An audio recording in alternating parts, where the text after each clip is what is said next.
स्वस्थ शरीर पाने के लिए, आर्थिक स्थिति सुधारने के लिए, सुखमय जीवन बनाने के लिए, नकारात्मकता को दूर करने के लिए आप अपने आप से स्वयं से हीलिंग प्रोसेस सीखते हैं या फिर करवाते हैं, लेकिन इसके उपरांत भी आपको कोई रिजल्ट नहीं मिलता या रिजल्ट बहुत धीरे धीरे आपको मिलता है। आप चाहते हैं कि आपके जीवन में भी अच्छे से रिजल्ट आपको प्राप्त हो, आप हीलिंग प्रोसेस के द्वारा अपने जीवन को सुखमय बनाएं, तो इसके पीछे कुछ नियम हैं जो हमें अपनाने पड़ते हैं। उन नियमों को यदि आपने जीवन में उतार लिया तो आप अपने जीवन में इतना हल्कापन महसूस करेंगे कि जीवन कितना सरल है, और इस सरलता से चलते चलते आपका मन प्रसन्न रहता है। आपका जब मन प्रसन्न रहता है तो आप परमात्मा से भी कनेक्ट रहते हैं।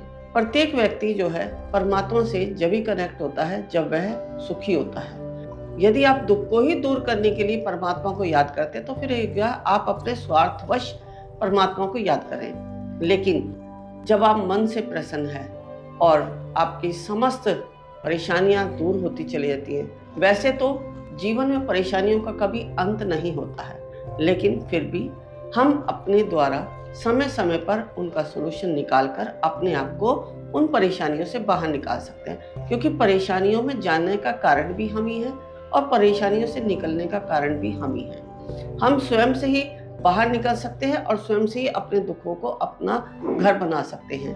तो इसके लिए हमें बहुत सारे नियमों का पालन करना पड़ता है। अब उसमें से कुछ नियम ऐसे हैं जो मैं आज आपको बता रही हूँ। जैसे यदि आप इस हीलिंग प्रोसेस को एक आयुर्वेद का ट्रीटमेंट समझ के चलते हैं तो आपके जीवन में बहुत ही लाभ मिलता है। आयुर्वेद का ट्रीटमेंट कैसे?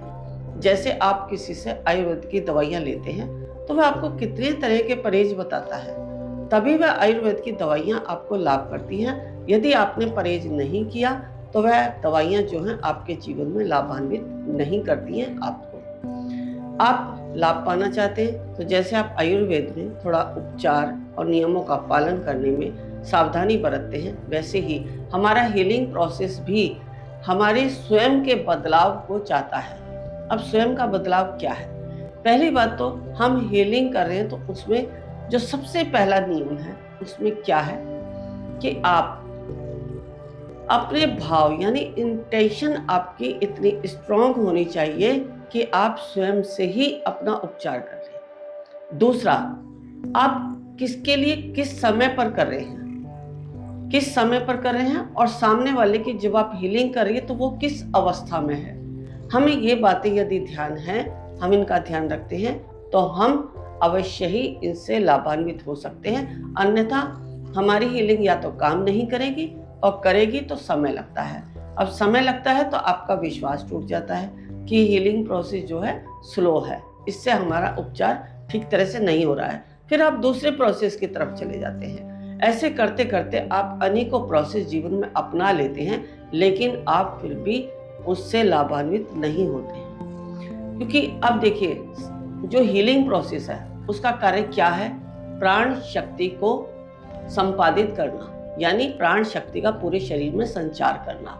हमारी यदि प्राण शक्ति ऊर्ध्वगामी होकर पूरे शरीर में जो हमारी 72,000 नस नाड़ियां हैं, जो नाभि से कनेक्ट है, और तीनों नाड़ियां जो ईड़ा, पिंगला, सुषुम्ना, जो मेन नाड़ियां हैं जिनमें हमारे सातों चक्र हैं, उनसे होते हुए हमारे पूरे शरीर में उसका प्रवाह होता है।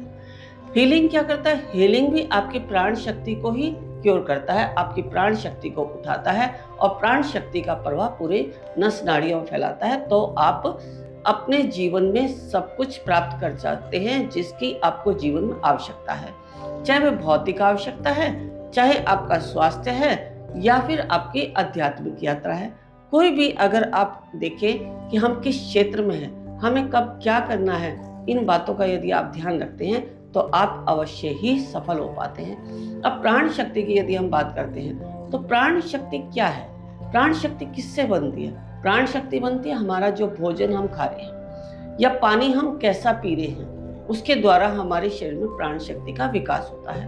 अब मैं यहाँ भोजन की ही अगर बात करूँ तो भोजन के लिए मैं यहाँ कहना चाहूँगी कि आप एक तो शाम जैसी होती है तो आप रात्रि के समय भूखे रहना शुरू कर दें। भूखे रहने से मतलब ये नहीं है कि आप शाम को कुछ खाएं ही ना, यानी आप एक बार भोजन करें और दिन भर आप कुछ ना खाएं, नहीं।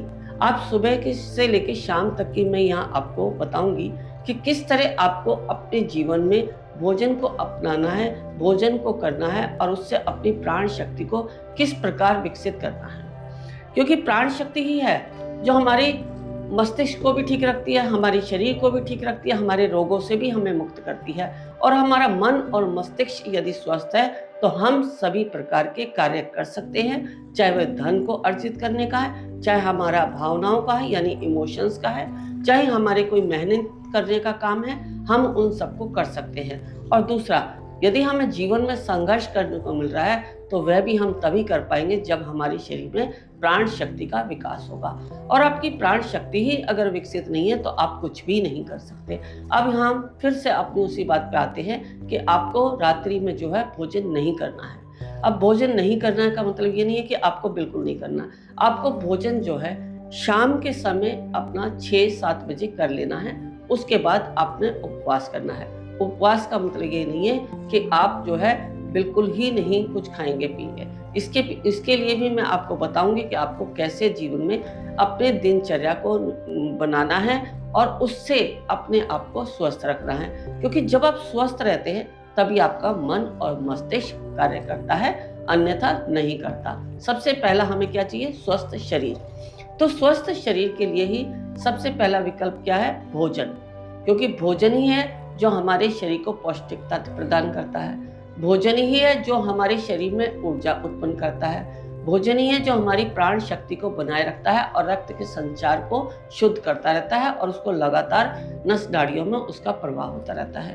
तो अब हमने क्या करना है? हमने बताया कि शाम को 6-7 बजे आपने भोजन कर लेना है। अब कुछ लोग कहते हैं कि हमें तो भोजन करने के बाद रात को यदि भूख लगी तो हम क्या करेंगे? हमें रात्रि में भूख लगती है, हम उठ के रात्रि को खाते हैं। तो ऐसी अवस्था में आपने करना क्या है? आप कोई भोजन नहीं लेंगे। भोजन के स्थान पर आप नारियल पानी का इस्तेमाल करेंगे और अगर ज़्यादा है तो आप हल्का पतला दूध ले सकते हैं बिना मलाई का, जिसमें कोई चिकनाई ना हो, क्योंकि वह भी आपको आसानी से हजम हो सकता है। अब इसके लिए मैं बताती हूँ कि क्यों ऐसा करना है। क्योंकि हमारे शरीर की जो जठराग्नि है वह सूर्य से जुड़ी है। सूर्य कब तक होता है? सूर्यास्त तक। और हमने जो समय बताया आपको 6 से 7 बजे, वहाँ हमारा सूर्यास्त का समय होता है। जैसे जैसे सूर्यास्त होने लगता है तो हमारी जठराग्नि भी मंद होती चली जाती है और जैसे हमारी जठराग्नि मंद होती है पाचन शक्ति भी कमजोर हो जाती है, जो हमारे भोजन को सुचारू रूप से पचा नहीं पाती है। यदि हमारा भोजन नहीं पचा है तो वह शरीर में पड़ा हुआ भोजन हमारे अंदर सड़ता रहता है और वही सड़न हमारे शरीर में फैलती है और वही हमारे शरीर को जो है शिथिल करती चली जाती है। तो अब चाहे आपने सात्विक भोजन ले रहे हैं, चाहे आप तामसी भोजन ले रहे हैं, कोई भी भोजन ले रहे हैं, आप 6 से 7 बजे के बीच में अवश्य कर लें। इसके बाद यदि आप करते हैं तो फिर आपका भोजन जो है पचता नहीं है। हमने यहाँ 6 से 7 बजे का भोजन का समय बताया है, लेकिन अगले दिन तक आपको कितना समय देना चाहिए ताकि आप जो है शरीर से स्वस्थ रहें? इसके लिए आपको कम से कम 12 घंटे और अगर आप ज़्यादा समय दे सकते हैं तो 16 घंटे का समय आप मान कर चलेंगे तो आपके शरीर में ऊर्जा का प्रवाह भी रहेगा, आपका शरीर स्वस्थ भी रहेगा। आपके शरीर में कितना भी असाध्य रोग क्यों ना हो वह भी आपके शरीर से धीरे धीरे रिलीज होता चला जाएगा और आपको पता भी नहीं चलेगा। क्योंकि हमें भोजन ही है जो हमारे शरीर में सारे विकार उत्पन्न करता है। अब 12 घंटे में देखिए, जैसे आपने 6 से 7 बजे आपने भोजन किया तो अगले दिन भी आप 6 से 7 बजे ही कुछ खाते हैं तो आपका जो है स्वस्थ शरीर रहता है। इसके लिए आपने करना क्या है? जैसे 6 से 7 आपने भोजन किया तो 10 बजे तक आपका आधा भोजन पच जाता है। फिर 10 बजे से 1 बजे तक आपका आधा भोजन उस समय पच जाता है। अब 1 बजे से अगला जो समय हमारा है, जो हमने अगले दिन का 6 से 7 बजे का समय दिया है, उसमें आपकी बॉडी जो आपकी पाचन शक्ति, जो आपकी प्राण ऊर्जा है, वो आपके शरीर को हील करती है। जब आप हील नहीं हो पाएंगे तो आपका शरीर अगले दिन शिथिल होगा, आपका शरीर थका थका होगा, आपके शरीर में बहुत सारे विकार हो जाएंगे या आप नींद से परेशान होंगे, आप अच्छे से नींद भी नहीं ले पाते हैं और सुबह उठने की भी आपकी इच्छा नहीं होती है। और अगर आप में प्राण ऊर्जा है, आप अच्छे से हील हुए हैं तो आप अगले दिन स्वतः ही अपने आप आपकी नींद खुलेगी, आप ऊर्जान्वित होकर उठेंगे और पूरा अपना दिनचर्या का जो कार्य है, नित्य क्रम है, वो आप सुचारू रूप से कर पाएंगे। तो ये कुछ बातें हैं जो हमें ध्यान में रखनी है, जिनको ध्यान में अगर हम रखते हैं और अपनी हीलिंग कराते हैं, कहते हैं ना कि जो हीलिंग है वो सूक्ष्म एनर्जी है। जैसे हम श्वास ले रहे हैं, श्वास हमारा सूक्ष्म है, दिखता नहीं है। अगर श्वास हमारे शरीर में जा रहा है तो हमारा ये शरीर है, लेकिन खाली श्वास पे ही हम ध्यान देंगे कि हमारा श्वास चल रहा है, हम जीवित हैं, नहीं। हमें श्वास के साथ जो हमारा स्वास्थ्य है वो भी हमारा स्वस्थ होना चाहिए। इसके लिए भी हमें कुछ बातें विशेष ध्यान रखनी है। अगर हम खाली श्वास पे कहें कि चलो प्रकृति हमें श्वास लेने की क्रिया दे रही है, हमें आगे कुछ नहीं करना, तो भी हम सुचारू रूप से अपने शरीर को नहीं चला पाएंगे, ना ही अपनी दिनचर्या को पूरी तरह से कर पाएंगे, ना ही हमारे अंदर कार्य करने की क्षमता होगी, ना ही हमारी स्मरण शक्ति तीव्र होगी, ना ही हमारा मस्तिष्क काम करेगा। और इसके साथ साथ जो ये जीवन में अपना लेता है इस नियम को, उसका जो है आलस्य दूर हो जाता है। तो जो ये हीलिंग प्रोसेस है वो क्या करता है, सूक्ष्म है, वो हमें दिखाई नहीं दे रहा है। उसकी एनर्जी हमारी बॉडी में काम करती है, जो हमारी सीधे हमारे जो हम अगर कोर्स सिखाते हैं तो उसमें बताते हैं कि सिंबल कैसे काम करता है। अब एक बात और, आप कोर्स भी कोई कर रहे हैं, आप हीलिंग कोर्स ले रहे हैं, उसमें यदि आपको कोई सिंबल दिया गया है या कोई मंत्र भी दिया गया है, तो उस मंत्र के साथ आपके शरीर की चेतना क्या है, आप किस चेतना पे जाके उस मंत्र को कर रहे हैं, या आपका जो सिंबल है वो सिंबल आपके शरीर में क्या कार्य कर रहा है, उसका मतलब क्या है। एक अगर दो ट्रायंगल भी आपने बनाए हैं तो इन दो ट्रायंगलों का भी मीनिंग क्या है, यदि आपको ये समझ आ गया तो आपके भाव जो है वो कनेक्ट हो जाते हैं, आपकी इंटेंशन स्ट्रांग हो जाती है। जहाँ इंटेंशन स्ट्रांग होती है वहाँ आप हीलिंग में अच्छे रिजल्ट देख पाते हैं। ये हुआ सूक्ष्म शक्ति का। अब सूक्ष्म के साथ जो इंटरनल हमारा भोजन है, वो जो हमारी प्रक्रिया अंतर से चल रही है, जो हमारे शरीर के ऑर्गन्स कर रहे हैं, वो भी हमारी हीलिंग में कार्य करते हैं। इसलिए इसका मतलब है कि हीलिंग के साथ साथ हमें अपने शारीरिक यानी इंटरनल शरीर का भी ज्ञान है, उसका भी हम ध्यान करते हैं, उसको भी हम सुचारू रूप से चलाने के लिए अच्छा भोजन करते हैं, तो हमारा जीवन बहुत ही अच्छे से कटता है। आपका मुंह कोई गटर नहीं है कि आपने जब चाहा जो चाहा वो डाल लिया। ये तो आप अगर ऐसा करते हैं तो आप गटर में डाल रहे हैं, आप एक खड्डे में डाल रहे हैं जिसको आपने कोई नहीं है कि आपके शरीर में नुकसान देना है या फायदा कर रहा है। आप सिर्फ अपना पेट भरते जा रहे हैं, पेट भरते जा रहे हैं, आपको पेट भरने के अलावा कोई और कार्य नहीं है। जो व्यक्ति ऐसा करते हैं कि अपने स्वास्थ्य पे ध्यान नहीं देते हैं और सिर्फ खाते ही रहते हैं, तो उनके लिए बहुत ही नुकसानदायक स्थिति होती है। और अगर खाने पर ध्यान दे लिया, थोड़े से नियमों का पालन कर लिया, जैसे आप सुबह उठते हैं, जल्दी उठते हैं, तो आपको जो है जल्दी उठने से जो ऊर्जा प्राप्त होती है उसका भी शायद आपने कभी सोचा भी नहीं होगा कि इससे हमें कितना लाभ मिलता है। आप कभी उठ के देखिए, सुबह जब आप उठेंगे तो आप फ्रेश उठेंगे। सूर्य उदय के बाद जब उठते हैं तो आप जो है बहुत आलस्य में होते हैं, आपकी निद्रा नहीं टूटती है, आपका उठने को दिल नहीं करता। किस लिए? क्योंकि वहाँ आपकी जठराग्नि जो है आपके शरीर को परेशान करने लगती है। आपके जो शरीर में जठराग्नि की जो ऊर्जा वो फैलने लगती है। जठराग्नि क्या है? हमने बताया कि सूर्य उदय से लेकर सूर्य अस्त तक उसका कार्य होता है। तो सूर्य उदय होने से पहले यदि आप जल्दी उठकर ध्यान करते हैं, मेडिटेशन करते हैं और ध्यान की क्रिया को भी आप सुचारू रूप से करेंगे। अब ध्यान की क्रिया भी सब कर रहे हैं, लेकिन ध्यान कैसे करना है, कब करना है, क्यों करना है, मैंने अपनी पिछली वीडियो में बताया हुआ भी है और आगे भी इसके विषय में बताती रहूंगी। तो आप इस ज्ञान को प्राप्त करके यदि ध्यान करेंगे तो आप जीवन में सफल ही सफल होंगे। मैं बार बार सफलता के लिए बोल रही हूँ, इसीलिए बोलती हूँ कि हम जब एक हीलिंग सिखा रहे हैं या कोई दीक्षा देते हैं या किसी के लिए हम कार्य करें या जो लोग हमसे जुड़े हैं, हमें उनका हित पहले समझना है। तो आप भी यदि किसी की हीलिंग कर रहे हैं तो उसको जो है समझाएं कि आपको इतना समय आपने ध्यान में देना है, आपने इन नियमों को फॉलो करना है, आपने भोजन इस समय से इस समय तक कर लेना है, आपने जो है इस समय क्या करना है, कैसे अपना उठना है, कैसे बैठना है, ये भी विशेष महत्व रखते हैं हमारे जीवन में।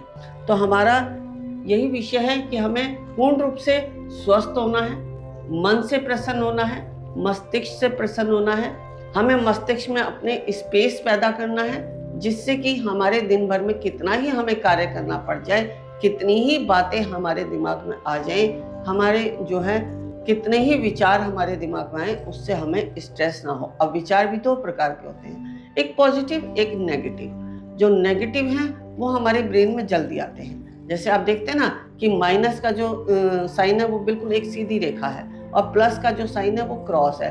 तो यहाँ भी आपने देखा कि वो थोड़ा हमें समय लगता है क्रॉस बनाने में और माइनस की सीधी रेखा खींचती है। ऐसे ही जो नेगेटिव है, जो माइनस है, वो हमारे दिमाग में जल्दी से स्टोर कर जाते हैं और जो पॉजिटिव है वो स्टोर नहीं करते। इसलिए विशेष ध्यान रखना है कि आपने हर समय पॉजिटिव रहना है, पॉजिटिव बातों का ध्यान रखना है और पॉजिटिव को ही स्टोर करना है।